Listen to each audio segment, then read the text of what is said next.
Never stop for the woman in white when the road is empty.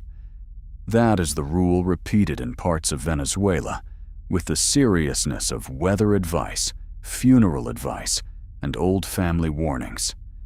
It is not shouted. It is not explained too loudly. It is passed down in the tone people use when they believe the listener is old enough to hear the truth, but not old enough to understand why it still matters. She appears when a man is alone, sometimes on a road between towns, sometimes near the plains, where the horizon stays open long after the sun has gone down, sometimes beside a river, under trees that turn black against the moon, sometimes at the edge of a path where workers are returning late, tired, thirsty, and thinking of things they would never say in front of their wives.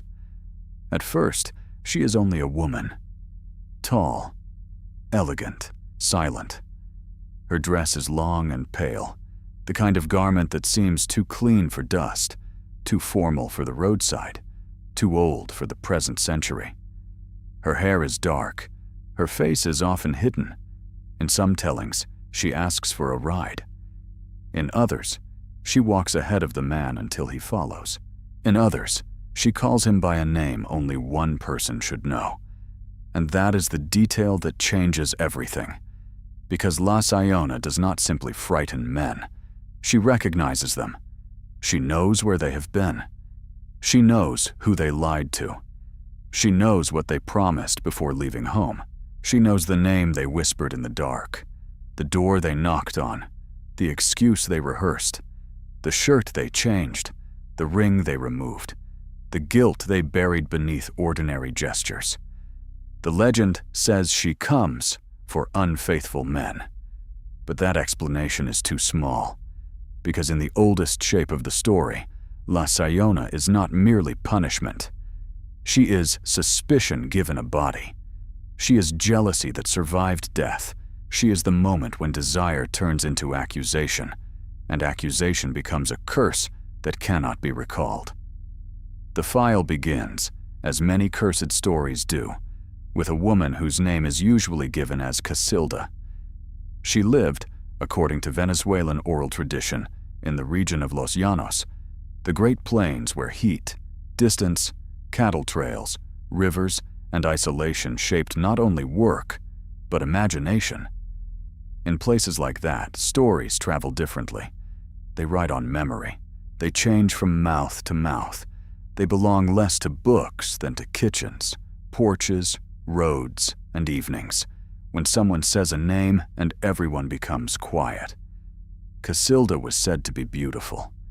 Not ordinary beautiful, not charming, not admired in passing, but dangerously beautiful. The kind of beauty that becomes public property in small communities. People noticed her. Men watched her. Women spoke of her. Her marriage did not protect her from being observed. If anything, it made the watching more secret. She had a husband. In many versions, she had a child. And she had a mother.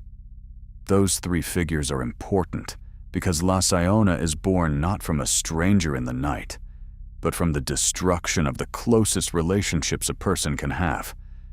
The story says that one day Casilda went to bathe in a river. A man saw her.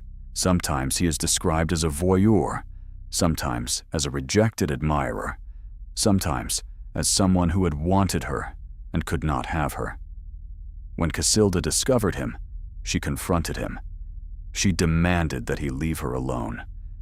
But instead of shame, he gave her poison. He told her that her husband was betraying her.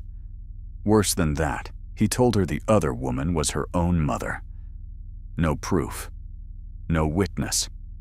No time to ask. Just a sentence dropped into her mind, like a spark in dry grass. Casilda ran home. Here the versions separate, as oral stories often do.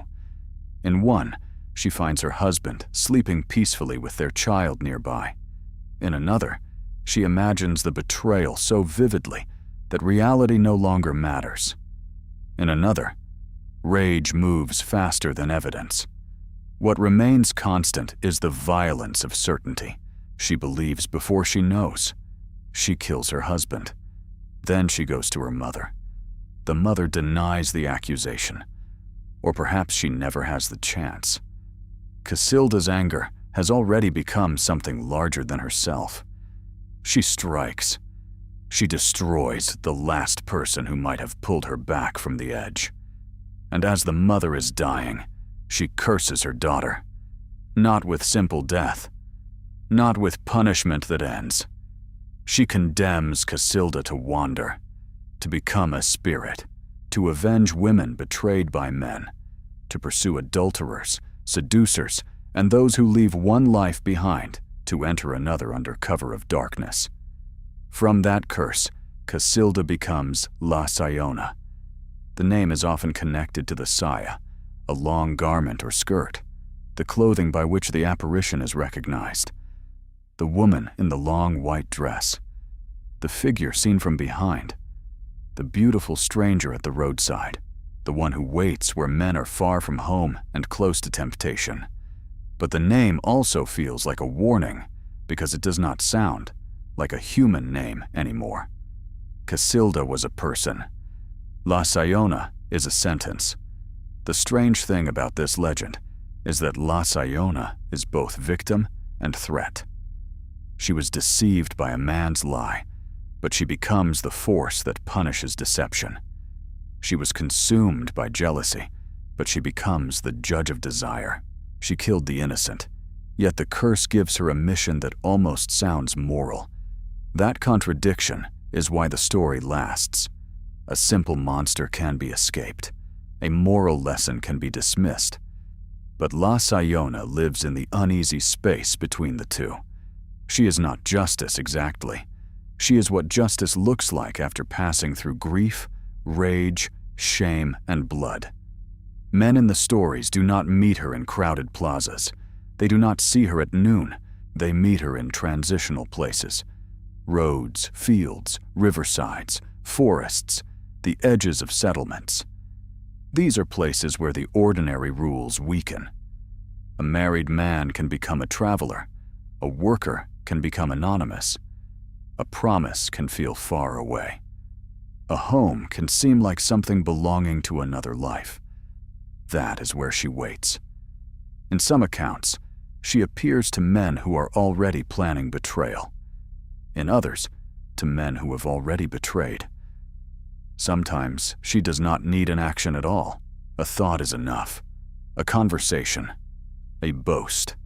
A fantasy spoken among other men, safely away from the women who would be wounded by it. Then the air changes. The road feels longer than it should. A shape appears ahead. A woman walking alone. The first impulse is not fear. That may be the most disturbing part. La Sayona does not begin as horror. She begins as opportunity. The man sees beauty where he should see danger. He sees vulnerability where he should see warning. He sees a woman alone and imagines the story is about what he might take, what he might hide, what he might get away with. The legend turns that assumption against him. She asks for help. She asks for company. She allows him to approach. She may sit beside him. She may lower her voice. She may let him believe the encounter is his decision. Then, at the moment when he leans closer, when curiosity becomes desire, when secrecy feels possible, she reveals what she is. The beautiful face changes. Sometimes it becomes a skull. Sometimes the eyes burn or vanish into hollows. Sometimes her mouth stretches impossibly wide. Sometimes animal teeth appear where a human smile had been. In some versions, her body grows taller, the white dress hanging from something no longer fully human. In others, the man only sees her true face in the reflection of water, glass, or a mirror inside the vehicle. That last version is especially cruel, because a reflection implies that the truth was present all along. He simply looked at her directly for too long and not honestly enough. La Sayona's horror is not only that she transforms, it is that she makes the man understand, too late, that the encounter was never seduction. It was recognition. She knew him before he saw her. She knew why he slowed down. She knew what he imagined. She knew the lie forming in his mouth before he spoke it. And then the road belongs to her. Some stories say she attacks. Others say the man is found shaken, speechless, aged by terror, or dead without a mark that makes sense. Some say she drives men mad. Some say her scream is the last thing they hear. In gentler retellings, she only terrifies them into confession, sending them home pale and changed, unable to meet their wives' eyes. Folklore does not require one ending. It only requires the warning to survive. Do not follow her. Do not answer her. Do not believe loneliness gives you permission. Do not assume the night has no witnesses. La Sayona is sometimes compared to La Llorona, and the comparison is understandable. Both are female spirits associated with grief, motherhood, death, and wandering. Both move through Latin American imagination in white or pale clothing. Both are heard or seen near water, roads, or isolated places. Both are tied to family tragedy, but they are not the same. La Llorona weeps for children, or for the crime of losing them, depending on the version. Her sound is grief moving through the world. La Sayona does not weep in the same way. Her presence is accusation. She is not searching for what she lost. She is searching for the kind of man she believes caused the loss. Where La Llorona often warns children or mourns motherhood, La Sayona judges betrayal, especially male betrayal, through a story where suspicion itself became fatal. And that makes her uniquely frightening. Because La Sayona is not only outside the man, she is already inside him. She is the fear that someone knows, the fear that a secret has weight, the fear that desire leaves a trace, the fear that every lie told in private continues moving through the world until something finds it. In rural societies, especially in communities where reputation could determine safety, marriage, inheritance, honor, and survival, infidelity was never just a private matter. It could fracture families, provoke violence, shame women, destabilize households, and expose the weakness of social promises. Stories like La Sayona made those fears visible. They also did something more complicated. On the surface, the legend warns men not to be unfaithful. But beneath that, it warns women about jealousy, rumor, and the danger of believing a malicious voice before seeking truth. Casilda's tragedy begins not with confirmed betrayal, but with manipulation. A man who cannot possess her destroys her life with a lie. Her rage completes the damage he began. So the legend does not point in only one direction. It condemns lust. It condemns deceit. It condemns the men who watch, whisper, tempt, and betray. But it also condemns the moment when pain becomes certainty without evidence. That may be why the mother's curse is so terrible. She does not simply punish Casilda for murder. She transforms her into the very thing Casilda's jealousy imagined, an eternal witness to male betrayal. The daughter becomes trapped inside the suspicion that ruined her. Every unfaithful man she finds is, in some sense, the husband she thought she killed for a reason. Every roadside encounter repeats the original wound. Every punishment fails to free her. The curse is not justice, it is repetition. This is one of the oldest structures in supernatural folklore. The spirit forced to reenact the emotion of its death. A betrayed bride waits in a wedding dress. A drowned mother searches the river. A murdered traveler haunts the road. A jealous woman becomes jealousy itself. But La Sayona is stranger because her emotion is not simple grief. It is suspicion sharpened into prophecy. She does not ask whether a man is guilty. She appears because, In the logic of the legend, guilt has already called her. That is why so many versions describe her arriving when men are away from home, working in remote places, or speaking carelessly among themselves. The isolation is not accidental. The night gives them space to become someone else. La Sayona enters that space and closes it. The road is important. A road is a place between identities. You are not where you came from, and not yet where you are going. You can imagine returning changed, or returning unchanged, with no one knowing what happened between one town and another. La Sayona is the road refusing to stay silent. Her white dress is important too.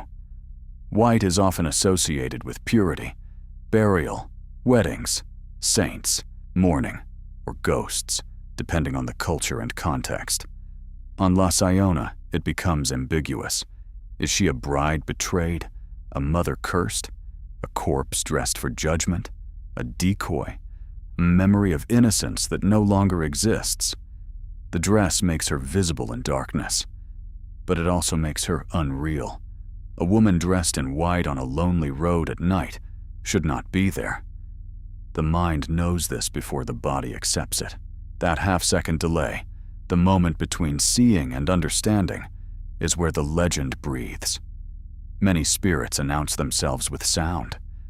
El Silbón, another famous Venezuelan figure, is known by his whistle, a sound that carries through the plains with its own rules and dangers. La Sayona is quieter in many tellings. Her danger is visual, intimate, close. She is not heard from far away. She is seen nearby, already close enough to change the course of the night. Yet some accounts give her a scream that is not simply loud, but revealing. The scream after the face changes. The scream that turns desire into panic. The scream that makes the man understand that the beautiful stranger was never asking for help. She was making an inventory. There are modern versions too. Like all living legends, La Sayona has moved with the people who tell her story. She is no longer confined to dirt roads or riverbanks. She appears in highways, in trucks, in taxis, beside vehicles under weak electric light. A man driving late sees a woman standing near the shoulder. He slows down. Maybe she is in danger. Maybe she needs help. Maybe he tells himself he is being kind. But kindness and desire can wear the same face in a lie. She gets in. For a few minutes, nothing happens. The engine hums. The road unrolls. Her perfume seems old-fashioned or impossibly sweet. She does not answer ordinary questions, or she answers with details she should not know. Are you going home? Your wife is waiting. Your child is asleep. You told her the meeting would run late. Then the driver looks at her, or at the mirror, and sees the skull beneath the hair. The car swerves. The story ends differently depending on who tells it. The important part is not the crash, or the escape, or the punishment. The important part is that a private lie has become a passenger. This is why La Sayona still works in the modern world. Technology changes the road, but not the fear. Phones can track location, but not intention. Messages can be deleted, but not undone. Cars move faster than horses.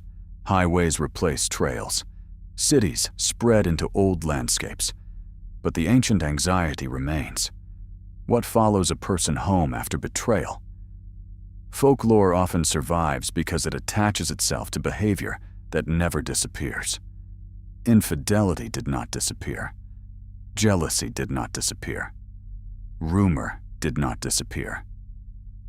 Men alone at night, telling themselves, "No one will know," did not disappear. And so La Sayona did not disappear.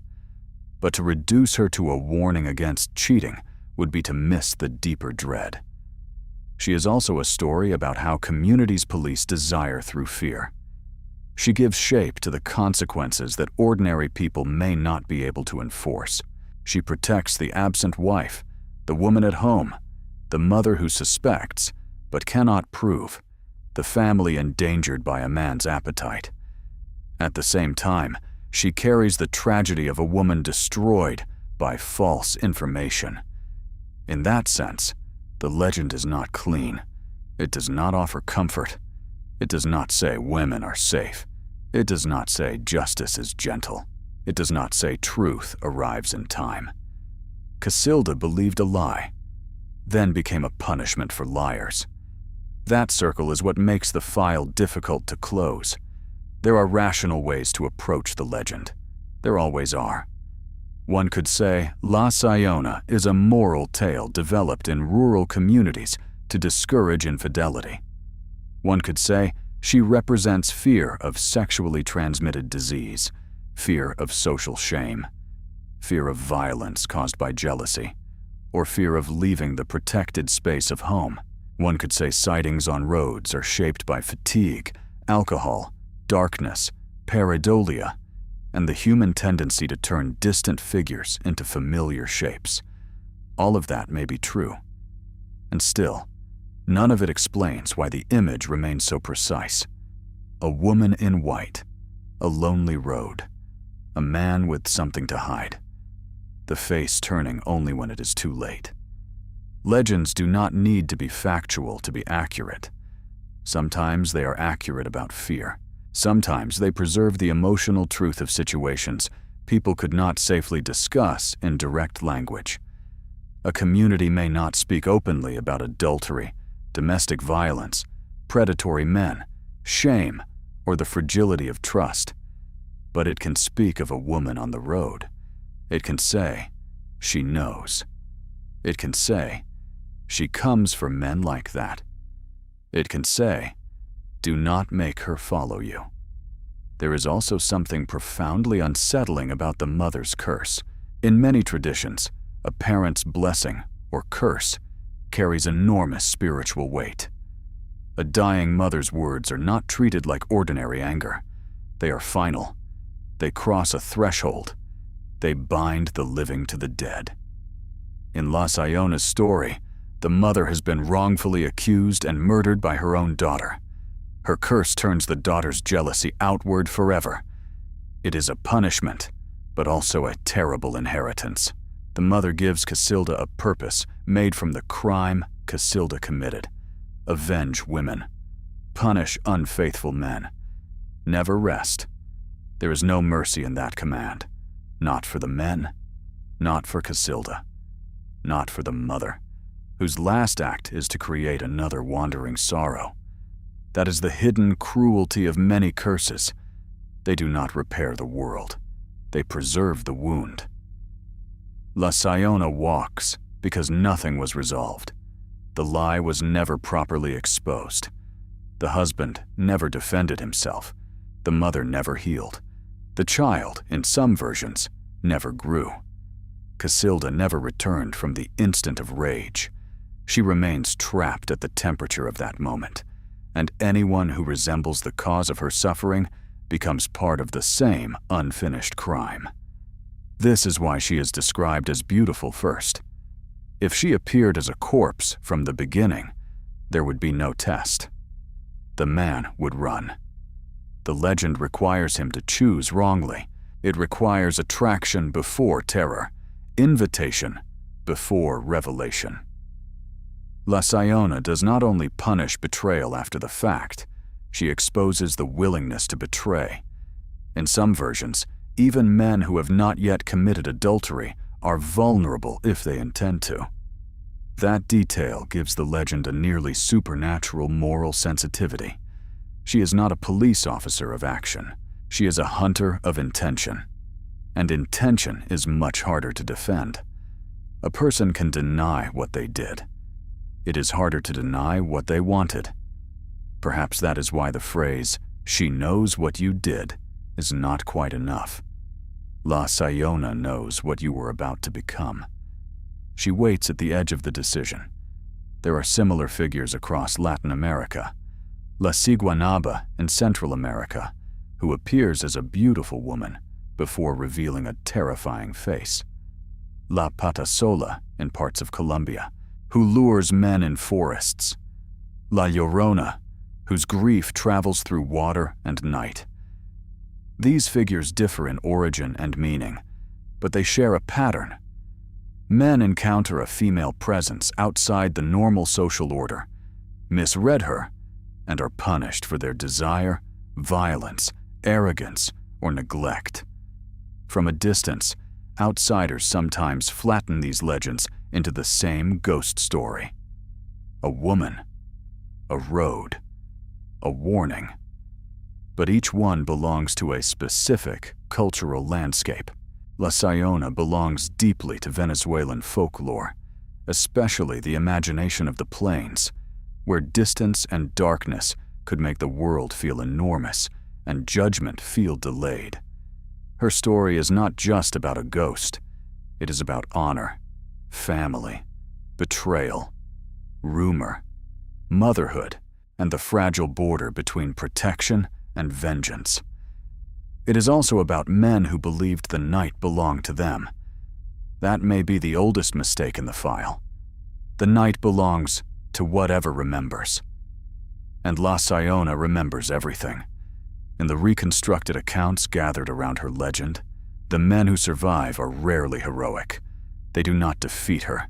They do not solve the curse. They do not rescue the spirit. They escape because terror interrupts desire. They escape because the apparition chooses to leave them alive. They escape changed, which in folklore is sometimes a harsher ending than death. Because then they must return home.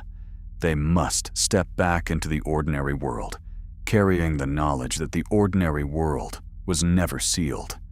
The road knew. The dark knew. The woman in white knew. The secret was not contained inside the body. It had already entered the landscape. Imagine that return. A man parks outside his house before dawn. His hands still shake. His shirt is damp with sweat. He has rehearsed a lie, but the lie feels childish now. Behind the door, someone who trusts him is sleeping. Somewhere beyond the town, a pale shape continues walking. He may never speak of what happened, or he may tell the story years later, only after enough time has passed for confession to disguise itself as folklore. That is another way legends survive. People tell the truth sideways. They say, "A friend of mine saw her." They say, "A man from another village picked her up."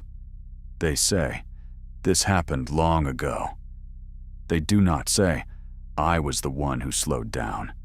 They do not say, "I was the one she named." They do not say, "I looked into the mirror and saw what my lie had become."